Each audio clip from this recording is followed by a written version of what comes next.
त्याला भक्ती अर्पित करावी आणि त्याचप्रमाणे त्याच्या पवित्र वचनाच्या द्वारे बोध घ्यावा.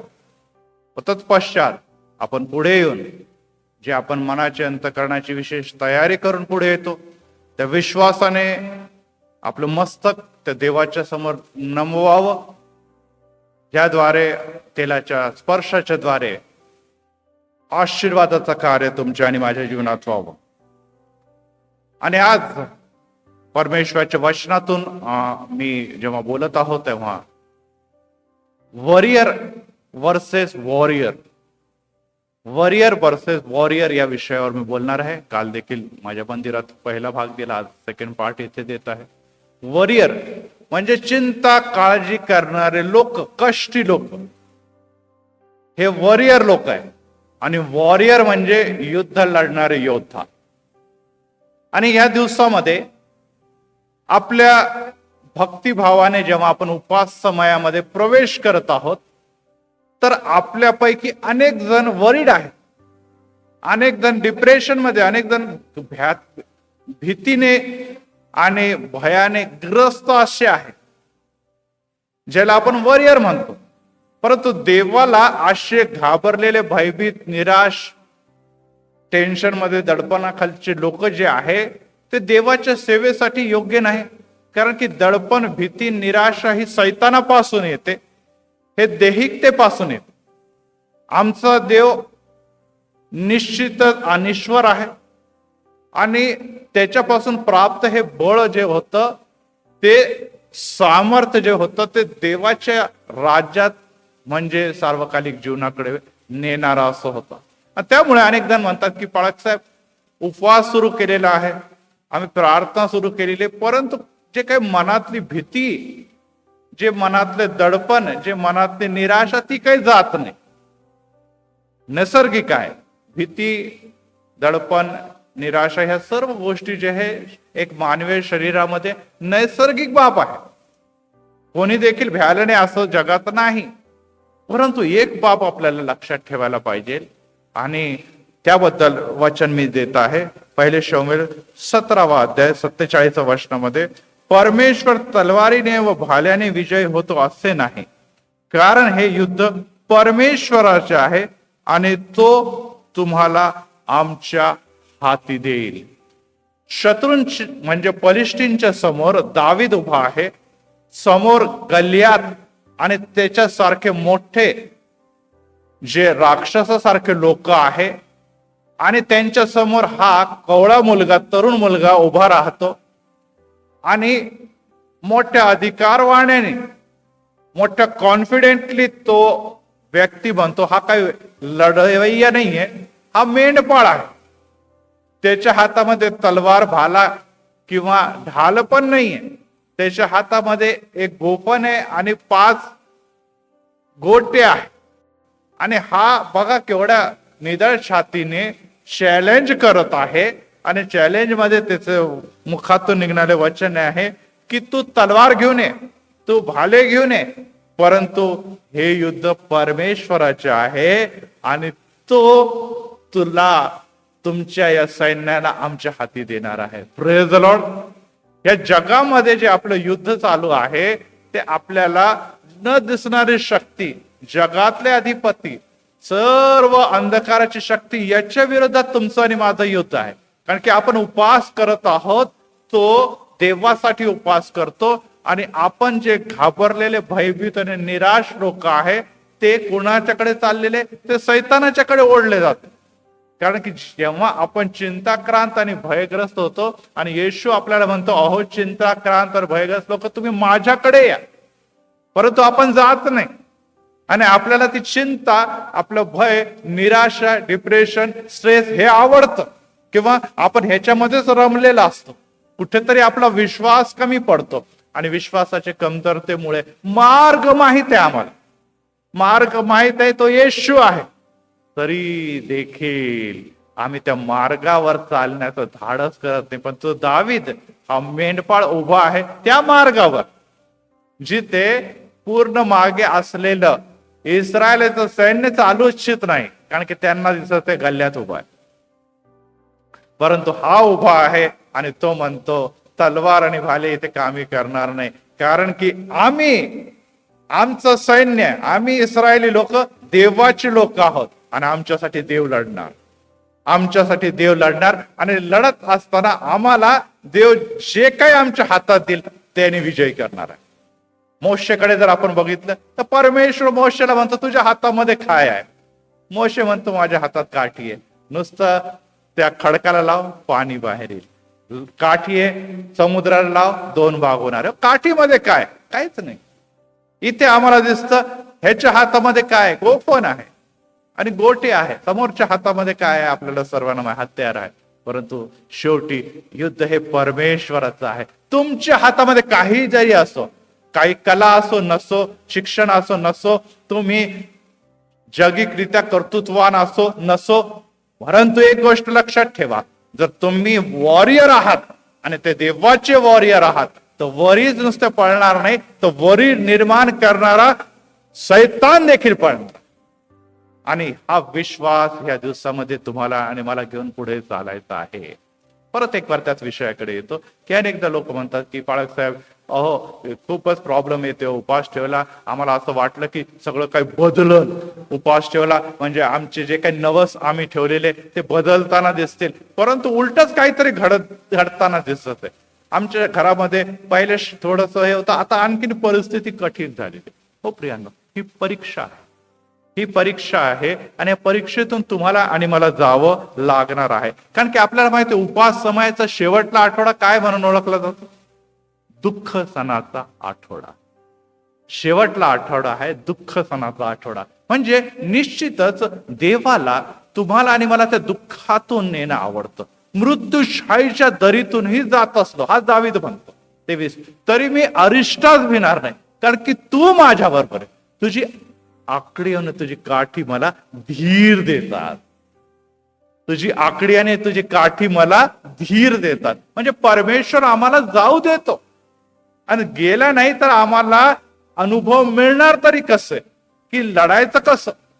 दावीद इथे उभा आहे, तो काही ट्रेन योद्धा नव्हता त्याच्या भावांप्रमाणे, त्याने कधी युद्ध देखील लढलं होतं, परंतु त्याच्या मागे एक मोठा अनुभव हा होता जो गल्याताला देखील तो बोलून दाखवतो, राजा शाऊलला देखील बोलून दाखवतो की मी जेव्हा मेंढर राखत असे, सिंहाने माझ्यावर हल्ला केला आणि मला तो कोकरू वाचला आणि मी त्याला फाडून संपवलं. अस्वलाने हल्ला केला आणि मी काय केलेलं आहे, त्याला देखील मारून टाकलेलं.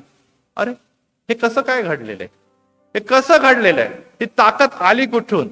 200-250 किलो वजनदार हे प्राणी तो सहज मारतो. म्हणजे हे बळ त्याच्याकडे आलं तरी कुठून? हे बळ परमेश्वराने त्याला पुरवलं.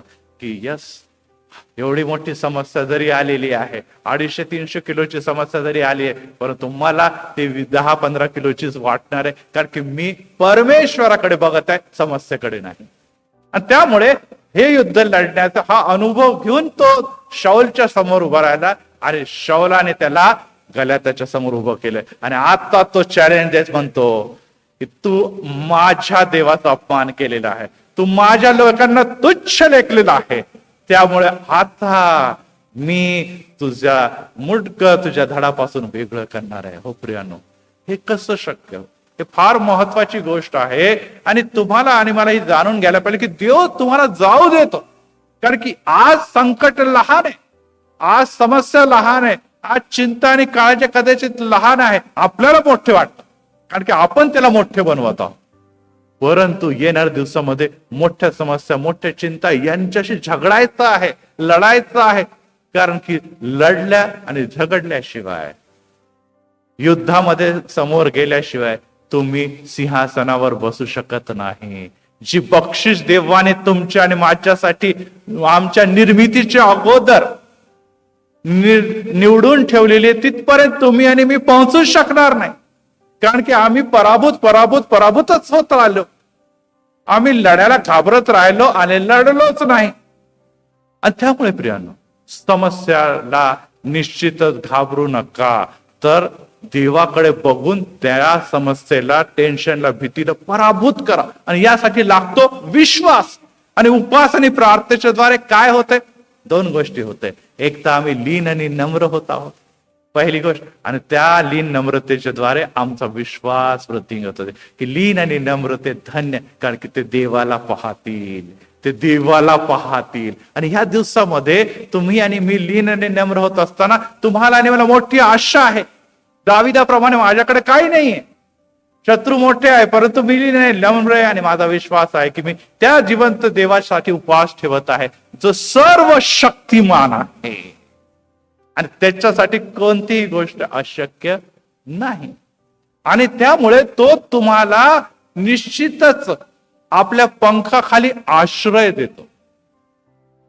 यरुशलेमकडे बघत असताना येशू ख्रिस्त देखील म्हणतो, रडत म्हणतो, यरुशलेमा यरुशलेमा, जसे कोंबडी आपल्या पिल्लांना पंखाखाली घेते, तशी माझी देखील इच्छा होती की तुम्ही माझ्या पंखाखाली यावं, परंतु तुमची इच्छा नव्हती. एकच गोष्ट लक्षात ठेवा, कोंबडी कोणाला आपल्या पंखाखाली घेते? पिल्लांना. कोंबडीला घेते का पंखाखाली? कधी ऐकलं का कोंबडीने कोंबडीलाच पंखाखाली घेतलं? नाही. जोपर्यंत तुम्ही स्वतःला पिल्ल बनवत नाही, जोपर्यंत तुम्ही देवाचे पुत्र आणि कन्या बनत नाही, तोपर्यंत पंखाखाली घेणार कसं देव? तुम्ही तर म्हणतात नाही, मैं तो ऐसा है, मैं तो मेरा तो ऐसा है, मेरा तो वैसा. मग संपलंच ना. चिंता काळजी हेच तुमचं जीवन आहे. परंतु या दिवसामध्ये जेव्हा लीन आणि नम्र होऊन आपण देवासमोर म्हणतो की देवा, आम्ही लीन होतो, नम्र होतो, माझ्याकडून हे जीवनातले लढले जात नाही, समस्या आणि वादळ आणि याचे डोंगर माझ्यावर वाढत आहे, परमेश्वर उपवास आणि प्रार्थनेच्या द्वारे तू मला विजय देणार आहे, तू मला विजय देणार आहे. मला सांगू द्या, या सर्व दडपण, टेन्शन, भीतीपासून देव तुम्हाला विजय देणार आहे. परंतु जोवर आपण आपल्याला काहीतरी विशेष समजतो, आपल्याला माहिती आहे की अनेक पक्ष्यांना पंख आहे, परंतु उडू कोणते पक्षी शकतात? जे वजनाने हलके. आपणही बघितले, इमो सारखे आहे, शत्रुमुर्ग आहे, ते उडू शकत नाही, कारण की त्यांचं वजन जास्त आहे. आज जर तुम्हाला येशू ख्रिस्तामध्ये उडायचं आहे, तर तुम्हाला दिलेले पंख हलवल्यानंतर उडण्यासाठी गरज आहे की तुम्ही हलके असावे, नम्र असावे. तुमचे वजन आणि तुमची ताकद ही कमकुवत दिसायला पाहिजे, तेव्हा देव तुम्हाला आणि मला ताकद पुरवतो. जेव्हा आपण दाविदाकडे बघतो, त्यांनी पहिलं युद्ध लढलं स्वतःसाठी. दाविदाने पहिलं युद्ध लढलं स्वतःसाठी आणि त्याने आपल्या जे कळप होतं, मेंढराचं कळप, त्याच्यासाठी तो लढला. आणि लढत असताना त्यांनी अस्वल आणि सिंहाला पराभूत केलं. ही पहिली परीक्षा आहे. नंबर 2 परीक्षेमध्ये तो गेला. आता त्याला लढायचं होतं. आता पहिले मेंढपाळ म्हणून लढला, आता लढाई काय होती? सैनिक म्हणून लढाई होती. आता कोणासाठी लढत होता?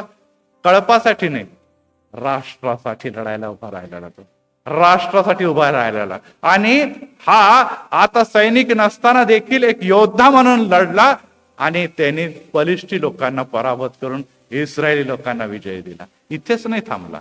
पुढची लढाई जेव्हा तो योद्धा बनला, त्याच्यानंतर त्यांनी लढाई लढली. शेवटली लढाई यबुसी बरोबर लढलेली आहे. आणि त्यांनी यबुसीशी लढत असताना यबुसी काय म्हणत होते? अरे, आमचे पांगळे लुळे लोक देखील तुम्हाला पराभूत करतील.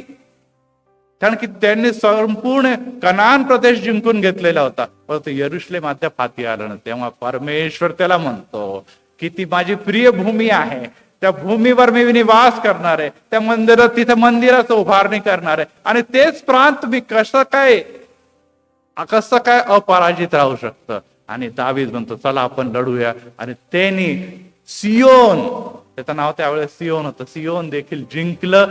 आणि आता तो मेंढपाळने, पहिली परीक्षेनंतर मेंढपाळ काय झालेला आहे? योद्धा झालेला आहे. दुसऱ्या परीक्षेनंतर तो योद्धा आता तिसऱ्या परीक्षेमध्ये गेला. आणि तिसऱ्या परीक्षेमध्ये जेव्हा तो यबुसी सैन्याने हरवतो, तेव्हा तो राजा म्हणून इस्रायलाच्या सिंहासनावर बसलाय. Praise the Lord. यस, आम्हाला ही गोष्ट जाणून घ्यायला पाहिजे की परीक्षाची मालिका ही चेन आहे. तुमच्या आणि माझ्या जीवनामध्ये येणारी ही चेन आहे. आणि या चेन मधून तुम्हाला मला जावं लागणार आहे. कारण की जोवर तुम्ही त्या चेन मधून जाणार नाही, जोपर्यंत त्या चेनला आपण तुच्छ लेखणार आहोत, तोवर आपल्याला विजय मिळणार नाही. अनेक जण म्हणतात की हे कसा ख्रिस्ती धर्म आहे की सर्वचा दुःखाच्याच गोष्टी करतात. कारण की आम्ही इतर धर्मीकडे बघतो तेव्हा सिंहासन दिसतं, त्यांचा देव कशा प्रकारे मुकुट मंडित असतो आणि कशा प्रकारे त्याचा सगळा वैभव दिसतो. ख्रिस्ती समाजाच्या बघा तर ते वधस्तंभ, रडण्याच्या गोष्टी, दुःखाच्या गोष्टी, शोकाच्या गोष्टी आणि असं सगळं प्रकार दिसतं. हे काय आहे? हाच प्रश्न पेत्राला देखील पडला. तो प्रभू येशू ख्रिस्ताच्याकडे जातो, जेव्हा येशू त्याला म्हणतो आणि सर्व शिष्यांना सांगतो की मनुष्याच्या पुत्राला या जगामध्ये आगमनानंतर शास्त्री, परुषी आणि धर्मगुरूंकडून दुःख सहन करणे, अपमान सहन करणे आणि वधस्तंभावर मरण सहन करणे आणि तिसऱ्या दिवस उठणं अगत्याचं आहे. पेत्र त्याला एका कोपऱ्यामध्ये घेऊन जातो. अरे हे काय आहे प्रभू? हे सुरू मध्येच तू मरणाच्या गोष्टी करायला लागला तर कोण तुझ्या मागे येणार आहे? मरणाऱ्या व्यक्तीला कोण फॉलो करतो? येशू त्याला म्हणतो, अरे सैताना, मजपासून दूर हो, कारण की तुझे लक्ष जगिक गोष्टीकडे आहे. हो प्रियानो, या मरण म्हटलं शुभ शुभ बोलो. लगेच लोक म्हणतात, अरे शुभ शुभ बोला ना, मरणाच्या गोष्टी सकाळी सकाळी काय करतात पाळायचं? अरे जरा पॉझिटिव्ह काहीतरी बोला. निश्चितच एक गोष्ट लक्षात ठेवा की मरण जरी प्रत्येकाच्या जीवनामध्ये असलं, परंतु ख्रिस्ती लोकांच्या जीवनामध्ये सार्वकालिक जीवन आहे. Praise the Lord. आणि त्याचं कारण हे आहे की प्रभू येशू ख्रिस्ताने वधस्तंभावर प्राण दिले. त्यांनी नुसतं प्राण दिले नाही, तर दुःख सहन करत प्राण दिले आणि त्याद्वारे त्यांनी आपल्याला हा मार्ग दाखवलेला आहे की ज्याला माझ्या मागे चालायचं त्यांनी माझा वधस्तंभ अनुसरून आत्मनिग्रह करून माझ्या मागे चालायचं. परत रिपीट करतो, वधस्तंभ घेऊन आत्मनिग्रह. आणि आत्मनिग्रह जेव्हा करायची वेळ येते तेव्हा आपले हालत खराब हो जाती है. ही गोष्ट पण सोडायची, या गोष्टी पण सोडायचा, लबाडी पण नाही करायची, जगातले मौज मजा पण नको, या गोष्टी पण नको, मित्रमंडळी पण नको, नुसती प्रार्थना करायची देव, हे जरा काही बरोबर लाईफ नाहीये. आणि हेच अनेकांना टेन्शन येतं, त्यामुळे ते उपवास करतात, परंतु अर्धवट मनाने उपवास करतात आणि असा उपवास देव मान्य करत नाही. देव म्हणतो, येशू म्हणतो, माझा मार्ग हा सत्याचा मार्ग आहे आणि आत्मनिग्रह केला म्हणजे उपवास करत असताना पाप क्षालन करण्याकरता पाप पहिले कबूल तर करा. पाप सोडायचीच तयार नाही, नुसते उपवास करायचे. नम्र व्हायचीच तयारी, नुसतं उपवास करायचं. तर मग त्या उपवासाला तुम्हाला लाभ कसा प्राप्त होणार? तुम्ही वॉरियर कधी नाही बनणार, वॉरियरच राहणार. हा, कारण की तुम्ही जगिक गोष्टीला आपल्या जीवनात आद्य स्थान दिलेलं. आम्ही जगिक गोष्टीला आद्य स्थान दिलं आणि दैवीय गोष्टी ज्या उपवासाच्या द्वारे तुम्हाला आणि मला मिळणार आहे त्याकडे दुर्लक्ष केलेलं आहे. आणि आज जेव्हा आपण राजा दाविदाच्याकडे बघतो, असं नाही की दावीद सगळे युद्ध जिंकलाय. आपल्याला माहित आहे की राजा दावीद वासनेच्या आहारी गेला, त्याने देखील पाप केलेलं आहे. परंतु स्तोत्र 51 मध्ये तो प्रायश्चित्तीचं प्रार्थना करत हेच म्हणतो की देवा, माझ्यापासून अधर्म पाप दूर कर, माझ्या अधर्मांची तू क्षमा कर. आणि पुढे म्हणतो, माझ्यामधून आपला आत्मा काढून घेऊ नको. हो प्रियानो, आत्मा तुमची आणि माझी ताकद आहे. बलाने नव्हे, पराक्रमे नव्हे, तर माझ्या आत्म्याने कार्यसिद्धी होईल, असा सैनाधीश परमेश्वर म्हणतो. यस, तू राजा दाविदाच्याकडे राजा असल्यामध्ये बळ पण होतं, ताकद पण होती, सगळं काही होतं आता राजाकडे. पहिल्यासारखा तो मेंढपाळ राहिलेला नव्हता, पहिल्यासारखा आता तो काही योद्धा नव्हता. आता त्याच्याकडे सर्वस्वी ताकद होती, त्याच्याकडे सैन्य होतं, त्याच्याकडे सगळे आता जेवढं लागणारे हत्यार होते सगळं काही त्याच्याकडे होतं. तरी देखील तो काय म्हणतो, तरी आपल्याला दिसते बलाने नव्हे, पराक्रमाने नव्हे. इथे देखील जे वचन आता मी वाचलंय की तलवारी नव्हे, भालेने नव्हे, तर परमेश्वराचं हे युद्ध आहे. परमेश्वर तुम्हाला आमच्या हाती देईल. हो प्रियांनो, हे दाविदाच्या नम्रतेची निशाणी आहे. मी चुकलो, मला क्षमा कर, परंतु देवा तू मला सोडून जाऊ नको. हो प्रियांनो, अनेकदा आपण चुकतो आणि शैतान म्हणतो, अरे तू बहुत बडा पापी आहे, तू फार अयोग्य आहे, तू खूप दुर्बळ आहे, देव तुझी प्रार्थना ऐकणार नाही. तू किती प्रार्थना करशील, किती उपवास करशील, परंतु तुझ्या प्रार्थनेचं उपवासाचं उत्तर मिळणार नाही. आणि आपण म्हणतो, खरोखर आहे, ही बाब बरोबर आहे. मला असं वाटतं, आम्हाला असं वाटतं की आम्ही खरोखर गुन्हे केलेले, अपराध केलेले. यस प्रियानो, जगामध्ये प्रत्येकाने पाप केलेलं आहे आणि देवाच्या गौरवाला अंतरलेले लोक आहेत, सर्व चुकलेले लोक आहेत. परंतु एकच गोष्ट लक्षात ठेवा की हा देवाचा, येशूचा कृपेचा काळ आहे. आपल्याला संधी आहे आणि विशेष करून 40 दिवसामध्ये पश्चातापाच्या द्वारे देवाच्या समोर जेव्हा आपण सादर होतो आणि आपले पाप पदरी घेतो, वचन आम्हाला सांगतो तो म्हणजे देव विश्वासू आणि न्यायी आहे. तो तुमच्या सर्व अधर्म आणि पापांची क्षमा करीतो आणि तो क्षमा जेव्हा करतो तेव्हा आपलं जीवन हे बदललेलं असतं. आणि त्यामुळे जेव्हा आपल्याला समस्या येतात, प्रॉब्लेम येतात, तेव्हा घाबरू नका. अनेकदा मी ही गोष्ट शिकवत असतो की आता सध्या एक्झाम चालू आहे. 10th आणि 12th चे एक्झाम झालेले आहे. लोअर क्लासेस आणि कॉलेजेस एक्झाम सुरू होत आहे किंवा सुरू झालेले आहे. एकच गोष्ट लक्षात ठेवा की कोणताही विद्यार्थी पहिली दुसरी पास झाल्यानंतर डायरेक्ट SSC बोर्डाची परीक्षा देऊ शकतो का? नाही देऊ शकतो. त्याला स्टेप वाईज पुढे पुढे पुढे पुढे जात तो 10th SSC करणार, मग HSC करणार, मग ग्रॅज्युएटची परीक्षा देऊन ग्रॅज्युएशन मिळवणार. तसंच कोणी फुकट सर्टिफिकेट देत नाही. प्रिय, जगामध्ये परीक्षा दिल्याशिवाय आम्हाला रिझल्ट मिळत नाही. तर या आध्यात्मिक जीवनामध्ये काहीही न करता तुम्हाला कसा रिझल्ट दिसत हो? तुम्हाला आणि मला ट्रायल्स मधून, परीक्षेमधून, संकटामधून जावं लागल, परंतु त्याच्याशी झगडत विजय प्राप्त करायचा. परंतु आम्ही त्या विजय प्राप्त करण्यात दुबळे आहोत, कमकुवत आहोत. आणि त्यासाठी पवित्र आत्मासह देवाचं सामर्थ्य म्हणजे हे वचन आहे. सैतान जेव्हा परीक्षा घेत होता, कशातून परीक्षा घेत होता? प्रभू येशू ख्रिस्ताची देवाच्या वचनातून परीक्षा घेत होता. आणि ते येशूने देखील कशातून उत्तर दिलं? गाईड मधून, डायजेस्ट मधून उत्तर दिलं का? नाही, त्याने देखील ह्याच्यामधूनच उत्तर दिलेलं. Praise the Lord. ही आमची ताकद आहे. हे नुसतं वाचणं पुरेसं नाही, हे आपल्याला तोंडपाठ करणं गरजेचं आहे. येशू ख्रिस्त असा नाही म्हटला की आता सैतान हे प्रश्न तू दिलेले, आता मी जातो, बायबल उघडतो आणि मग शोधतो कुठे येतो उत्तर सापडत नाही. लगेच त्याला उत्तर सापडलं, कारण की त्याने हे शास्त्र भाग हे आपल्या हृदयावर कोरून ठेवलं. Praise the Lord. फार महत्वाची गोष्ट, हे कोरून ठेवणं हे महत्वाचं आहे. आणि अनेकदा आपण यासाठी युद्ध हारून जातो की परीक्षेचे प्रॉब्लेम आम्हाला समोर दिसतात, परंतु उत्तर शोधण्यासाठी बायबलच जवळ नसतं किंवा बायबल वाचतच नाही आपण, किंवा बायबल वाचतो पण तो सिरियसली वाचत नाही, किंवा सिरियसली वाचलं तरी देखील आम्हाला ते पाठ नसतं. ते वचनासाठी आम्हाला इकडे तिकडे धावपळ करावी लागतात. बाळासाहेब तुम्ही सांगा, ब्रदर तुम्ही सांगा, सिस्टर तुम्ही सांगा, ह्याचं उत्तर काय आहे? अहो, त्यांचं उत्तर देवाने तुम्हाला आणि मला ऑलरेडी प्रत्येकाच्या हातात दिलंय. Praise the Lord. देव सांगतो की वेळ अशी येत आहे की हे देखील आपल्यापासून काढून घेतलं जाणारी ही परीक्षा आहे. ही मोठी परीक्षा येणाऱ्या दिवसामध्ये येणार आहे की हे जे आमच्या हातामध्ये आहे ते हळूहळू चाललंय. परिस्थिती बघा आता तुम्ही, आपल्याला मोठ्या परीक्षा आता पुढे येणार आहे. या बारक्याने लहान परीक्षेला आता जर तुम्ही विजय प्राप्त केला नाही तर तुम्हाला असं वाटतं का त्या परीक्षेमध्ये तुम्ही विजयी होणार आहात? जेव्हा हे पवित्र शास्त्र आणि मंदिर देखील तुमच्या आणि माझ्यापासून हिरावून घेतलं जाणार आहे, तुमचे शरीर आजारी आणि व्याधीने निश्चितच योबापर्यंत ग्रस्त होणार आहे, तेव्हा तुम्ही आणि मी काय करणार आहे? आमचे लोकच आम्हाला म्हणतात अरे देव सोडून दे देवाला आणि जा मरून. जशी योबाची पत्नी म्हटली तरी योब मागे हटला नाही. त्याने आपल्या मुखातून देवाच्या विरोधात काही देखील घडलं नाही. तो काय म्हणतो? देवापासून सुखच घ्यावं का, दुःख घेऊ नये का? प्रियांनो, दुःख सणाच्या आठवड्याकडे वाटचाल करत असताना देवाकडून दुःख घेऊ नये का? परंतु ते दुःख कसं आम्ही फेस करतो हे योबा करून शिकूया.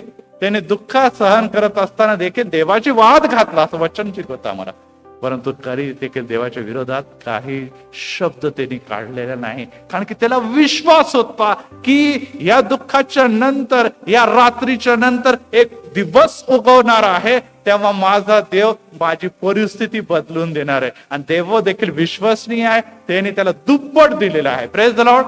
आज तुम्ही वरीड आहात, आज तुम्ही वॉरियर आहात, परंतु वॉरियर आपल्याला होऊन याच्या विरोधात जेव्हा तुम्ही आणि मी उभं राहणार आहे आणि आपल्या हातामध्ये ते शस्त्र सामग्री जे Ephesus 6 मध्ये दिलेली ती धारण करून जेव्हा लढायला पुढे उभं राहणार आहे, सैतान व सैतानीची सत्ता, हे वरीड, हे सर्व टेन्शन, हे भीती दडपण, निराशा ही पळ काढणार आहे. आणि विजयी झाल्यानंतर सगळ्यात जास्त आनंद कोणाला होणार? देवाला होणार आहे. Praise the Lord. सगळ्यात जास्त आनंद कदाचित आपल्याला होणार नाही, देवाला होणार आहे, की बघा माझा विश्वासू सेवक हा मागे हटणाऱ्यापैकी नाही, तर हा लढणाऱ्यापैकी आहे. आणि नुसतं लढणाऱ्यापैकी नाही, तर मला माझ्या या वचनाच्या द्वारे, मी दिलेल्या सामर्थ्याच्या द्वारे त्यांनी विजय देखील प्राप्त केलेला आहे. आणि त्यामुळे तो म्हणतो, शाबास भल्या विश्वासू दासा, तू थोडक्याबद्दल विश्वासू राहिला, तुला खूप काही मिळालं नाही, मिळायला तर खूप, तू डिझर्व खूप गोष्टीसाठी करत होता, परंतु थोडक्या गोष्टीसाठी समाधानी राहिला. Praise the lord. तू डिझर्व करत होता, तुला खूप मिळावं, परंतु तू नेहमी लहान गोष्टी जे तुला मिळत होत्या त्याबद्दल समाधान. आता मी तुझी नेमणूक बहुतांवर करणार आहे. Praise the Lord. तुला मोठी सीट, मोठं सिंहासन देणार आहे. दाविदाने या युद्धानंतर सिंहासन, ते पण कशाचं सिंहासन? इस्रायलाचं सिंहासन प्राप्त केलं, ज्यावर आज प्रभू येशू ख्रिस्त बसतो. तो दाविदाच्या घराण्यात जन्मलेला आहे. Praise the Lord. इतकी महान विजय या मेंढपाळाने प्राप्त केलेला आहे. देवाची इच्छा हीच आहे की तुमच्यासाठी देखील, आमच्यासाठी देखील देवाने काही अवॉर्ड्स आणि रिवॉर्ड्स ठेवलेले आहे. ते तुम्हाला आणि मला मिळवायचे. हे युद्ध नुसतं तुम्हाला आणि मला नुसतं लढून धार्मिक बनण्यापुरतं नाही, तर धार्मिकासाठी नीतिमत्वाचं मुकुट ठेवलेलं आहे. Praise the Lord. तुमच्या आणि माझ्यासाठी येशू म्हणतो, मी जातो, तुम्हासाठी मी घर तयार करतो. तयार झालं म्हणजे मी परत येईन, तुम्हाला घेऊन जाईल. येशू ख्रिस्त म्हणतो, उत्तरेकडून पूर्वेकडून अनेक लोक येतील, जे अब्राहमाच्या पंक्तीला बसतील. Praise the Lord. यस, जागा राहण्याची, मुकुट मस्तकावर ठेवण्यासाठी, बसण्यासाठी सिंहासन हे तुमचं आणि माझं वाट बघते. परंतु आपण वॉरियर आहोत, वॉरियर झालो नाही. तर मला सांगू द्या, हे युद्ध सैतानाने जिंकलंय आणि त्याच्यामध्ये पराभव आमचा झालेला आहे. आणि आज जर आपण ठरवलं की चिंता, काळजी या सर्व मी देवाच्या चरणी ठेवत आहे, मी घाबरणार नाही, मी भिणार नाही, कारण का माझा येशू माझ्या बरोबर आहे. मी अस्वलाला हरवलेले, मी सिंहाला मारलेले, आता गल्ल्यात किस खेत की मुली आहे, त्याला देखील मी पराभूत करणार. आणि ते त्यांनी केलं, त्यांनी केलेलं आहे. तसंच आज आम्हाला गल्ल्यासारखे किती मोठे डोंगरासारखे माणसं, समस्या उभ्या आल्या, तर देवामध्ये तुम्हाला विजय आहे. प्रार्थना करूया. प्रभू राय, आम्ही तुला धन्यवाद देतो, आणि की आज प्रत्येक तुझ्या पवित्र मंदिरातून तू आम्हाला म्हणतो, तुम्ही माझे वॉरियर आहात, आम्ही तुझे योद्धे आहोत. हो पवित्र पित्या, आम्ही राजपुत्र आणि राजकन्या म्हणून ओळखण्याच्या अगोदर आम्हाला युद्ध जिंकायचं आहे, आम्हाला युद्धामध्ये विजय मिळवायचा आहे. परंतु त्या अगोदर उपवास व प्रार्थनेच्या द्वारे जोवर आम्ही नम्र होत नाही, तोवर पित्या आम्हाला ताकद मिळत नाही. जोवर आम्ही आपले हत्यार आणि आपल्या सर्व प्रकारची ताकद या बलावर लढण्याचा प्रयत्न करतो, आम्ही पराभूतच ठरतो. कारण की सैतान हा बलशाली आहे आणि जगाचा अधिपती आहे. आज परत एक उपवास समयामध्ये आम्ही निराश न होता, न घाबरता, येशू राजा दुःख सहनाच्या त्या दिवसाकडे वाटचाल करत असताना जर दुःख येशूने सहन केलं, जर आम्ही अपराधी पापी असताना ते जर दुःख सहन करतो, तर त्या काय विशेष? माझ्या येशूने तर निरपराधी असताना देखील दुःख सहन केले, ते माझ्यासाठी. मी चुकलो, मी पाप केलं, आज मी दडपणाखाली, आज मी निराशा आहे, तरी देखील येशू मला माझ्या चुकाला क्षमा करू. तो म्हणते, अहो भाराक्रांत व कष्टी जण, माझ्याकडे या, मी तुम्हाला शांती देतो. आम्हाला शांतीत नुसतं राहायचं नाही, तर शांतीमध्ये पुढे वाटचाल करायची आहे. आम्ही योद्धे म्हणून पुढे उभं राहायचं, यासाठी की सैतान व सैतानी सत्ता यांना पराभूत करत आम्ही वॉरियर म्हणून हे जगिक युद्ध जिंकायचं. हे युद्ध दाविदाने ज्या प्रकारे राष्ट्रासाठी जिंकलेलं आहे, आम्हाला हे युद्ध आपल्या घरासाठी, आपल्या मंडळीसाठी आणि देवासाठी जिंकायचंय. आणि याकरता पित्या आम्ही लीन आणि नम्र पश्चातापी हृदयाने या दिवसामध्ये वाटचाल करत असताना तुझ्या आशीर्वाद आम्हाला प्रभू येशू ख्रिस्त आमचा तारणारा पवित्र आणि गोड नावाने मागतो, म्हणून तू आहे. आमेन.